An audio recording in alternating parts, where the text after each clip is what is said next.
What is the difference between freehold and leasehold kind of property in Kenya? And which one should you buy?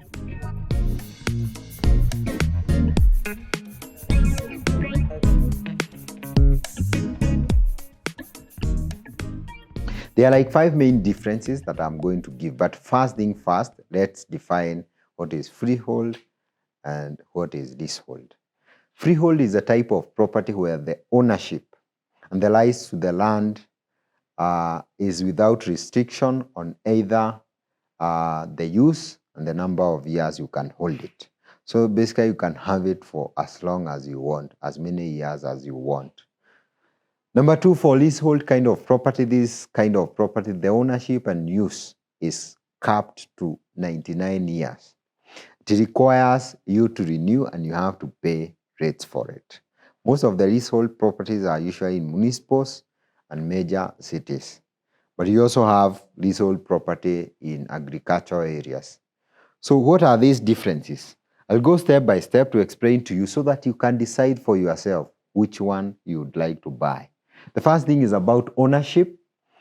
The ownership for freehold is indefinite and does not require any renewal.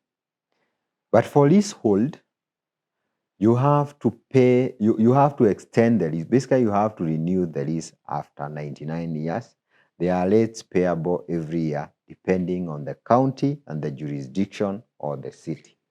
So you have to keep paying. If you are buying a leasehold property, you have to check that the previous owner paid all the rates as part of due diligence. Number two is financing. If you have a prime property where the bank accepts it for financing, the bank will most likely accept freehold as compared to leasehold if it meets their conditions of whether it's prime or not. Most banks will not take maybe agricultural pieces of property because they are in remote areas.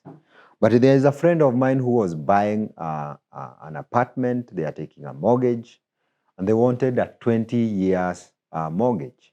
They could not get it because the number of years remaining in the lease were less than 15 years at that point in time.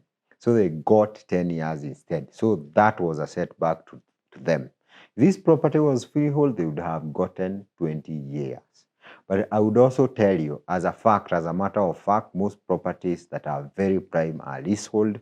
So you have to be guided by the need first. If it's leasehold, there is a certain process you have to follow. You have to pay the rates. You have to renew and stuff like that. You have to consider the duration of time remaining. Number three is the development control. You'll find for leasehold properties, the process is longer for development control. Of course, you have to pay the rates. You have to check the number of years that are remaining in the lease when you are doing these developments. The process is more tedious. It might take so long as compared to the freehold kind of land. Then number four, selling. It is easier to resell a freehold property than a leasehold property because for a leasehold property, as part of the due diligence, you have to check the number of years remaining.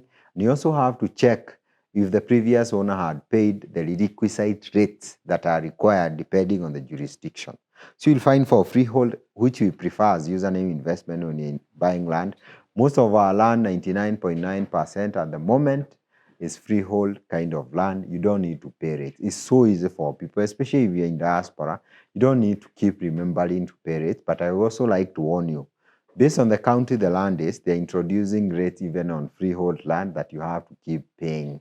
The last thing is the process. The process involved for leasehold, for freehold, you don't need to renew every year. For leasehold, you have to keep renewing every year and paying the requisite rates that are required.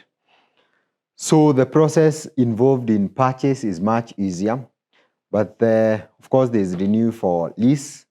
It's tedious. Sometimes it's prone to political interference, just like the Del Monte case. For leasehold kind of land, it comes with conditions for development.